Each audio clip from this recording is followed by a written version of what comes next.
কেউ মারা গেলে আমরা দেখি আগরবাতি জ্বালানো হয়, ধূপকাঠি জ্বালানো হয়, অথবা ঔদ ইত্যাদি, চন্দন কাঠ ইত্যাদি জ্বালিয়ে তার ধোঁয়া এগুলোকে ছড়ানো হয়। তেমনিভাবে বিভিন্ন ধর্মীয় অনুষ্ঠানে, আলোচনা অনুষ্ঠানে আমরা দেখি যে এগুলো জ্বালানো হয়, মসজিদে কোনো কোনো ক্ষেত্রে করানো হয়। এগুলো কোনো সোয়াবের কাজ কিনা। এ প্রসঙ্গে বলবো যে কোনো মানুষ মারা যাওয়ার পরে ওই ব্যক্তিকে যখন কাফন পরানো হয়, তখন কাফনের কাপড়ে এই ধূপকাঠির ধোঁয়া অথবা চন্দন কাঠের ধোঁয়া, এক কথায় সুগন্ধি যে সমস্ত কিছুতে থাকে সেগুলোর ধোঁয়া, অর্থাৎ যেগুলো জ্বালালে সুগন্ধি বের হয়, এরকম কোনো ধোঁয়া সেগুলোতে লাগানো, এটা মুস্তাহাব। তবে মাইয়েতের লাশ শোয়ায় রাখা আছে, সেখানে ধূপকাঠি জ্বালানোর বিশেষ কোনো নির্দেশ কোরআন এবং সুন্নাহর কোথাও আসেনি।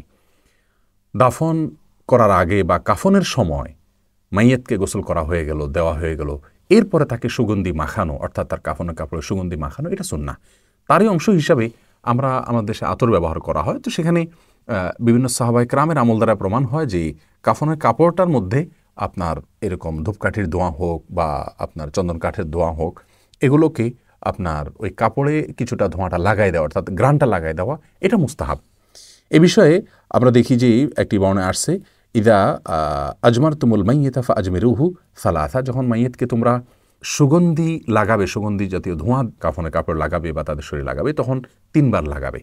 আর আসমা বিনতে আবি বকর রাদিয়াল্লাহু তাআলা আনহুমা, তিনি বলেছেন যে আমি যখন মারা যাব তোমরা আমার কাপড়ে ধোঁয়া লাগাবে, অর্থাৎ সুগন্ধিযুক্ত ধোঁয়া লাগাবে, এরপরে আমাকে কাফন পরাবে, অর্থাৎ কাফন পরানোর আগে কাপড়ে ধোঁয়া লাগায় নিবি। এই জন্য এটাকে মুস্তাহাব বলেছেন ওলামায়ে কেরাম। 4 ইমাম এবারে একমত যেটা মুস্তাহাব। কিন্তু মাইয়েতকে শোয়া রাখা আছে গোসলের আগে পরে, মারা যাওয়ার সঙ্গে সঙ্গে সারাক্ষণ ধূপ জ্বালিয়ে রাখা, এটার জন্য বিশেষ কোনো নির্দেশ নাই। আর এখানে উদ্দেশ্য ধূপ জ্বালানো না, অথবা আগরবাতি বা এ জাতীয় কোনো কিছু জ্বালানো, উদ্দেশ্য হলো সুগন্ধি সেখানে মাখানো বা সুগন্ধি লাগানো। সে যেভাবেই হোক তাতেই মুস্তাহাব আদায় হয়ে যাবে ইনশাআল্লাহ বিইذনিল্লাহ।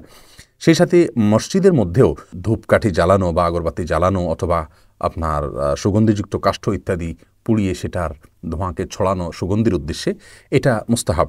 তিরমিজি বর্ণিত হাদিসে আসছে নবী সাল্লাল্লাহু আলাইহি ওয়াসাল্লাম নির্দেশ করেছেন মসজিদকে পরিষ্কার করার জন্য এবং মসজিদকে সুগন্ধি যুক্ত করার জন্য বা সেখানে সুগন্ধি ছড়ানোর জন্য।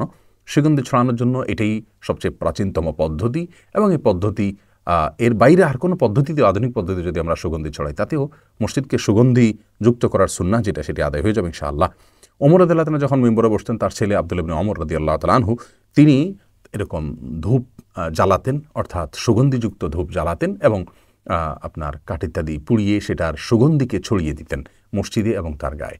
অতএব মসজিদে মৃত মানুষকে বা যে কোনো মানুষের সমাগমের মজলিসে সুগন্ধি ছড়ানো এটা ভালো জিনিস, খারাপ কোনো কিছু নয়।